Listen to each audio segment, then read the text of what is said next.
नमस्कार,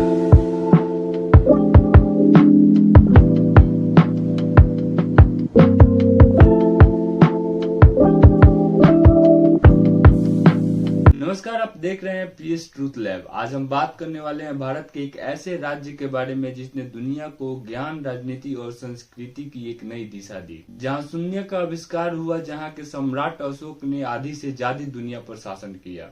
एक ऐसा राज्य जिसने पहला गणराज्य, पहली यूनिवर्सिटी और महान सम्राटों का साम्राज्य शुरू किया। लेकिन आज वही राज्य अक्सर गरीबी, पलायन और बेरोजगारी की खबरों में दिखाई पड़ता है। तो सवाल यह है, क्या बिहार सिर्फ समस्याओं का राज्य है या भारत के सबसे ऐतिहासिक और संभावनाओं से भरा हुआ राज्य है? आज की इस वीडियो में हम बिहार के बारे में सब कुछ पता करने वाले हैं। बिहार का इतिहास, वर्तमान और भविष्य को।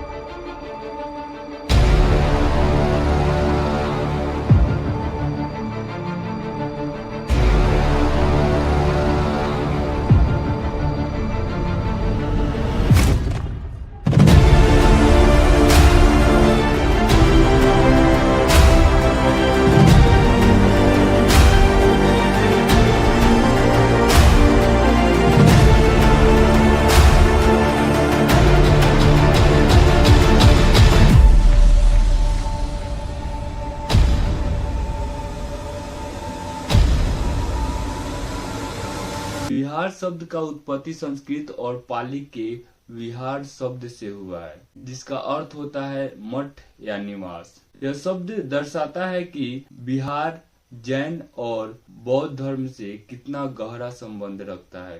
प्राचीन काल में बिहार केवल भारत का एक राज्य ही नहीं था, बल्कि विश्व का सभ्यता, संस्कृति और शिक्षा का केंद्र भी था। आज बिहार अपने पिछड़ापन से लड़कर एक नई पहचान बनाने को कोशिश कर रहा है। बिहार का इतिहास भारत का सबसे गौरवशाली इतिहास है। गंगा के उपजाऊ मैदानों से शुरू हुआ मगध साम्राज्य भारत का पहला महान साम्राज्य बना। मौर्य वंश के सम्राट चंद्रगुप्त मौर्य और अशोक महान के शासनकाल में बिहार ने पहली बार भारत को राजनीतिक रूप से एकजुट किया। उस समय पाटलिपुत्र, आधुनिक पटना, विश्व का सबसे विकसित शहरों में से एक था। बिहार विश्व के लिए ज्ञान का केंद्र था। नालंदा और विक्रमशिला जैसे विश्वविद्यालय में चीन, ग्रीस और तिब्बत से विद्वान पढ़ने आया करते थे। इसी भूमि पर आर्यभट्ट ने शून्य का आविष्कार किया और चाणक्य ने अर्थशास्त्र जैसे महान ग्रंथ को लिखा। बिहार वह भूमि है जहां राजकुमार सिद्धार्थ ने बोध गया में ज्ञान प्राप्त कर भगवान बुद्ध का रूप लिया था और भगवान महावीर ने जैन धर्म का संदेश पूरा विश्व में फैलाया। सिखों का 10वें गुरु गुरु गोविंद सिंह का जन्म बिहार के पटना में हुआ था।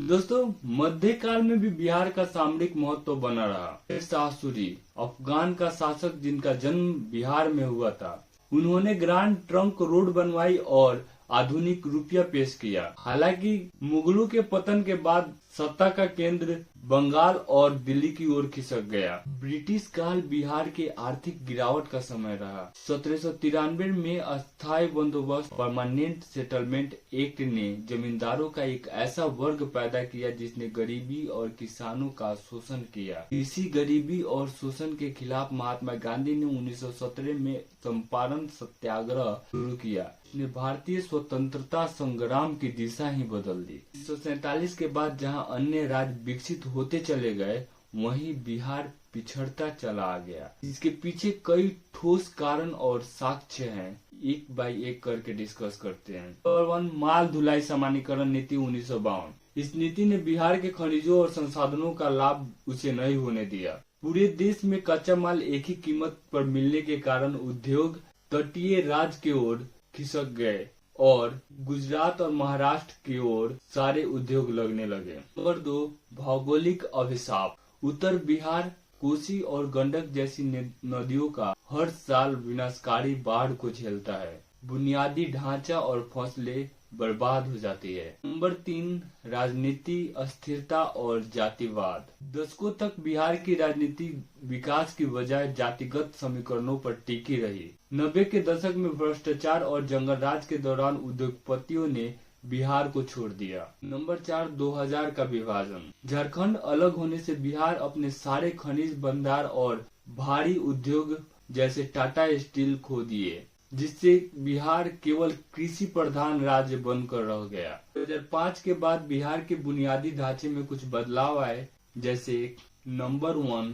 बिजली और सड़क। आज बिहार बिजली के मामले में आत्मनिर्भरता की ओर अग्रसर हो रहा है। वहीं सड़क हर एक गांव में पक्की हो गई है। महिला सशक्तिकरण। पंचायतों में 50% आरक्षण और साइकिल योजनाओं ने बिहार के सामाजिक स्थिति में बड़े बदलाव किए हैं। बिहार की अर्थव्यवस्था एक बड़े बदलाव से गुजर रही है। पिछले कुछ वर्षों के आंकड़ों पर नजर डालें तो तस्वीर साफ होती है। नंबर 1, जीडीपी और विकास। बिहार की जीएसडीपी सकल राज घरेलू उत्पाद में पिछले कुछ वर्षों में उल्लेखनीय वृद्धि देखी गई है। दोस्तों, वित्तीय वर्ष 2024-25 और 2025-26 के अनुमानों के अनुसार बिहार के विकास दर 10 से 11% के बीच रही, जो राष्ट्रीय औसत से भी अधिक है। हालांकि कुल जीडीपी के मामले में बिहार अभी भी बड़े राज्यों से पीछे है, लेकिन इसके 2 डिजिट विकास दर यह दर्शाता है कि राज्य अभी भी अर्थव्यवस्था के पटरी पर चल रहा है। दूसरा, प्रति व्यक्ति आय। बिहार की सबसे बड़ी चुनौती इसकी कम प्रति व्यक्ति आय रही है। तथ्यों के अनुसार बिहार की प्रति व्यक्ति आय भारत के औसत के लगभग 1/3 है, विशेषकर सेवा क्षेत्र, सर्विस सेक्टर और निर्माण कंस्ट्रक्शन में तेजी होने के कारण।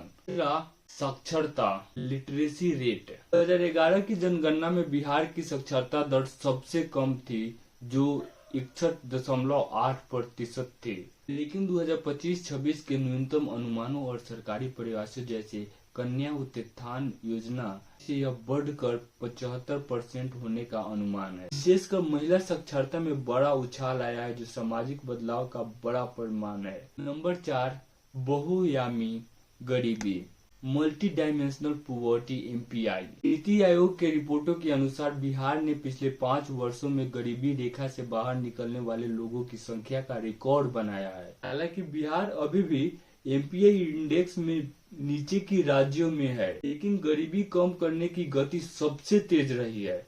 बिहार की अर्थव्यवस्था में अभी भी कृषि का योगदान 20% है, जबकि सेवा क्षेत्र सर्विस सेक्टर का 60% के करीब पहुंच गया है। चिराग पासवान द्वारा शुरू किए गए फूड प्रोसेसिंग का लक्ष्य कृषि के योगदान वैल्यू एडिशन के जरिए बढ़ाकर किसानों की आय दोगुना करना है। छठा है औद्योगिक निवेश। बिहार में इथेनॉल उत्पादन, इथेनॉल पॉलिसी और लॉजिस्टिक्स पार्क के क्षेत्र में भारी निवेश आया है। 2025 तक बिहार भारत का प्रमुख इथेनॉल हब बनकर उभरा है, जिसमें गन्ना और मक्का किसानों का सीधा लाभ मिल रहा है। इन आंकड़ों से यह स्पष्ट है कि बिहार बीमारू राज्य के छवि को तोड़ रहा है। जहां जीडीपी और साक्षरता दर रिकॉर्ड तोड़ रहे हैं, वहीं दूसरी तरफ बुनियादी ढांचे में निवेश भविष्य की विकसित बिहार का नींव रख रहा है। पूरा वीडियो देखने के लिए आपको बहुत बहुत धन्यवाद। अगर आप ऐसे ही वीडियो को चाहते हैं तो हमारे चैनल को सब्सक्राइब करें, वीडियो को लाइक करें और कमेंट में जरूर बताएं कि वीडियो में क्या क्या दिक्कतें आई हैं। आपके कमेंट पढ़कर हम अपने वीडियो को इम्प्रूव करेंगे और वीडियो की क्वालिटी को बढ़ाएंगे और अपने रिसर्च को और डेवलप करेंगे।